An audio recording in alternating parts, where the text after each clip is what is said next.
ये हो गया। आइए देखते हैं कुछ क्रांतिकारी संगठन, कुछ क्रांतिकारी संगठन देखा जाए।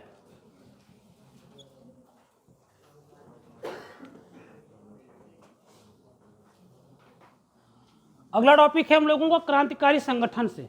किससे संबंधित है? क्रांतिकारी संगठन से।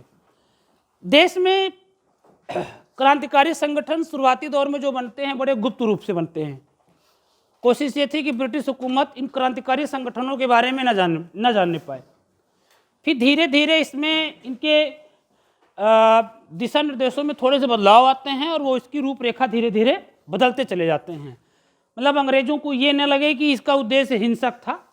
कोई भी क्रांतिकारी संगठन हो उसका अपना उद्देश्य यही है कि हमें भारत को अंग्रेजों से क्या कराना है? आज़ाद कराना है, और हमें अपने अधिकारों की क्या करनी है? लड़ाई लड़नी है।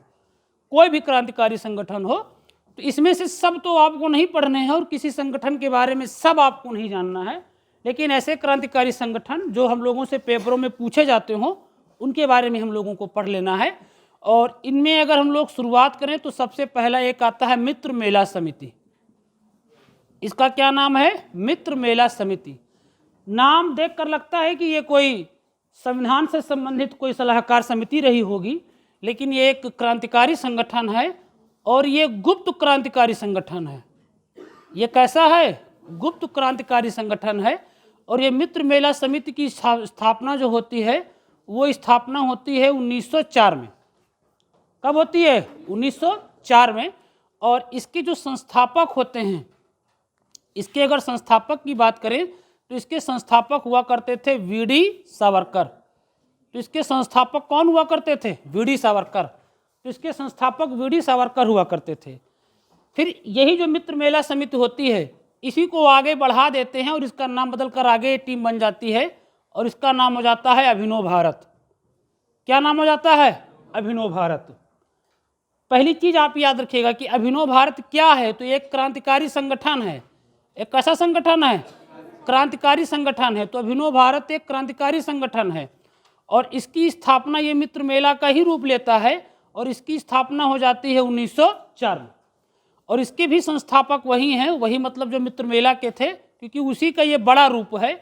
और इसका नाम था वीडी सावरकर। इनका नाम क्या है? वीडी सावरकर। तो वीडी सावरकर नाम महत्वपूर्ण है, आपसे पेपर में पूछ सकते हैं, क्योंकि इन्हीं के जन्म दिवस पर ही 28 मई 2023 को सरकार ने संसद भवन का क्या किया? उद्घाटन भी किया है। तो अपने आप में ये महत्वपूर्ण है। तो अभिनव भारत एक क्रांतिकारी संगठन है। इसकी स्थापना 1904 में हुई थी और इसके संस्थापक कौन थे? वीडी सावरकर हुआ करते थे। और ये वीडी सावरकर वही हैं जिन्होंने 1857 की क्रांति को प्रथम स्वतंत्रता संग्राम कहा था। इसके आगे अगर देखें तो एक अगला क्रांतिकारी संगठन बनता है, उसका नाम होता है अनुशीलन समिति। क्या नाम होता है? अनुशीलन समिति। इसका नाम है अनुशीलन समिति। इस अनुशीलन समिति की अगर बात करें तो फिर वही एक लाइन है कि ये भी एक क्रांतिकारी संगठन था। कैसा संगठन था? क्रांतिकारी संगठन था। और इसकी अगर स्थापना की बात करें हम लोग तो इसकी स्थापना हुई 1907 में। कब हुई? 1907 में हुई। और ये संगठन के संस्थापक अगर देखें तो इसके संस्थापक अपने दो हुआ करते थे। इसके दो लोग हुआ करते थे। एक थे वरिंद्र घोष, वरिंद्रनाथ घोष, ये हुआ करते थे, वरिंद्र घोष हुआ करते थे। और एक दूसरे भाई साहब थे, उनका नाम था भूपेंद्र नाथ दत्त। ये विवेकानंद के भाई थे, भूपेंद्र नाथ दत्त, और ये अरविंद घोष के परिवार से संबंधित थे। तो वरिंद्र घोष और भूपेंद्र नाथ दत्त ने मिलकर एक टीम बनाई। उसी टीम का नाम क्या था? अनुशीलन समिति। तो पहले अनुशीलन समिति बनेगी कि पहले अभिनव भारत बनेगा? अभिनव भारत बनेगा। अभिनव भारत की स्थापना कब हुई है? 1904 में। और अनुशीलन समिति की स्थापना 1907 में। ये भी क्रांतिकारी संगठन है और ये भी क्रांतिकारी संगठन है। और ये अनुशीलन समिति के संस्थापक हैं वरिंद्र नाथ घोष और दूसरे कौन हैं? भूपेंद्र नाथ दत्त। ये भूपेंद्र नाथ दत्त एक ये संगठन हो गया। इसके अगर आगे हम लोग संगठन के बारे में देखें क्रांतिकारी, तो एक संगठन और मिलेगा, इसका नाम है एचआरए। इसका क्या नाम है? एचआरए। तो अगला संगठन है, इसका नाम है एचआरए। एचआरए मतलब हो गया हिंदुस्तान रिपब्लिकन एसोसिएशन।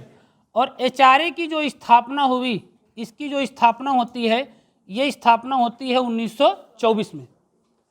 कब होती है? 1924 में। और इसकी स्थापना जिस स्थान पर होती है वो स्थान कौन सा है? कानपुर। तो अपने आप में ये संगठन महत्वपूर्ण है, क्योंकि इसके भी कितने वर्ष पूरे हो रहे हैं? 100 साल। कितने साल? तो आप समझिए कि यहाँ से हम लोगों को पेपर में क्वेश्चन देखने को मिल सकता है। इसके अगर संस्थापक की बात करें, कि इसमें था कौन कौन, तो इसमें एक भाई साहब हुआ करते थे चंद्रशेखर आज़ाद। तो चंद्रशेखर आज़ाद जैसे लोग थे। एक भाई साहब हुआ करते थे, उनका नाम था राम प्रसाद बिस्मिल। तो राम प्रसाद बिस्मिल, और भी कई क्रांतिकारी थे, ये दो मेन पात्र थे। तो चंद्रशेखर आज़ाद और राम प्रसाद बिस्मिल जैसे लोगों ने मिलकर 1924 में अपनी एक टीम बनाई, और उस टीम का नाम क्या था? HRA। और ये कहाँ बनाया था? कानपुर में। इसके अलावा अगर हम लोग बढ़ें आगे तो एक अगली टीम बनती है, उस टीम का नाम था नौजवान सभा। क्या नाम था? नौजवान सभा। अगली टीम बनती है नौजवान सभा। और इस नौजवान सभा की अगर स्थापना देखा जाए, तो इसकी स्थापना हुई थी 1926 में। कब हुई थी? 1926 में। और इसके अगर संस्थापक देखा जाए कि इसके संस्थापक कौन थे, तो इसके संस्थापक में सबसे मेन थे भगत सिंह। सबसे मेन कौन थे? भगत सिंह। लेकिन भगत सिंह के साथ एक व्यक्ति और लगा हुआ था, उनका नाम था यशपाल। क्या नाम था? यशपाल। तो भगत सिंह सबसे मेन एक्टर हुआ करते थे, उन्हीं की अपनी टीम हुआ करती थी नौजवान सभा। और इसी कड़ी में अगर अगला संगठन देखें तो इसका नाम है HSRA।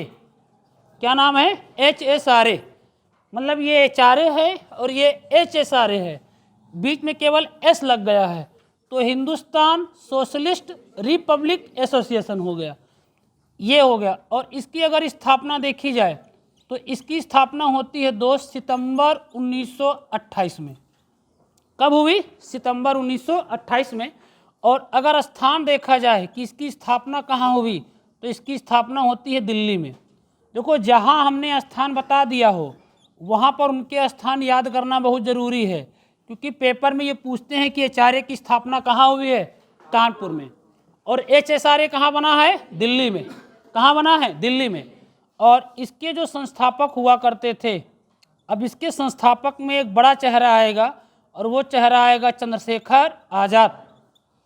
इसके अलावा अब इससे जुड़ेंगे कौन? भगत सिंह। अब भगत सिंह जैसे लोग इससे जुड़ जाएंगे, भगवती चरण भी मोहरा भी इससे जुड़ जाएंगे, जिनकी पुस्तक का नाम था बम के दर्शन। उनकी पुस्तक का नाम था बम के दर्शन। तो भगवती चरण मोहरा भी जुड़ेंगे, चंद्रशेखर आज़ाद भी जुड़ेंगे, ये मेन पात्र हुआ करते थे। तो इन लोगों जो ने मिलकर जो अपनी टीम बने, उस टीम का क्या नाम था? HSRA। तो इनकी अपनी ये टीम हुआ करती थी। मतलब पेपर में ये 4-5 संगठन हैं जिनसे हमसे क्वेश्चन पूछ सकते हैं। आपसे पेपर में क्वेश्चन डायरेक्ट भी पूछ सकते हैं, वरना क्वेश्चन पूछने का सबसे अच्छा तरीका क्या है? HRA लिख दिया, नौजवान लिख दिया, अनुशीलन लिख दिया, अभिनव भारत लिख दिया, और कहेंगे कि ये जो भी क्रांतिकारी संगठन हैं, स्थापना के आधार पर इन क्रांतिकारी संगठनों का क्या लगाइए? सही क्रम लगाइए। तो वो हम लोगों से सही क्रम लगाने के लिए देंगे। तो ये दूसरा टॉपिक था जो हम लोगों के बीच में नहीं रहा। तो सबसे पहले हम लोगों ने एक संगठन पढ़ा, क्या नाम है? मित्र मेला समिति। क्या नाम है? मित्र मेला समिति। ये कैसा संगठन है? गुप्त क्रांतिकारी संगठन। इसकी स्थापना कब हुई? 1904 में हुई। और इसके संस्थापक कौन थे? वीडी सावरकर। कौन थे? वीडी सावरकर। दूसरी टीम का नाम अभिनव भारत। क्या नाम है? अभिनव भारत। ये भी कैसा संस्था है? क्रांतिकारी। और इसकी स्थापना 1904। इसके संस्थापक कौन थे? वीडी सावरकर। कौन थे? वीडी सावरकर थे। इसके बाद अनुशीलन समिति, यह भी कैसा संगठन है? क्रांतिकारी। इसकी स्थापना 1907। और इसके संस्थापक 2 लोग थे, एक का नाम वरिंद्र घोष और दूसरे का नाम भूपेंद्र नाथ दत्त। तो वरिंद्र घोष और भूपेंद्र नाथ दत्त। फिर अगला कौन है? HRA। HRA की स्थापना 1924। स्थान कानपुर। संस्थापक में चंद्रशेखर आज़ाद और राम प्रसाद बिस्मिल।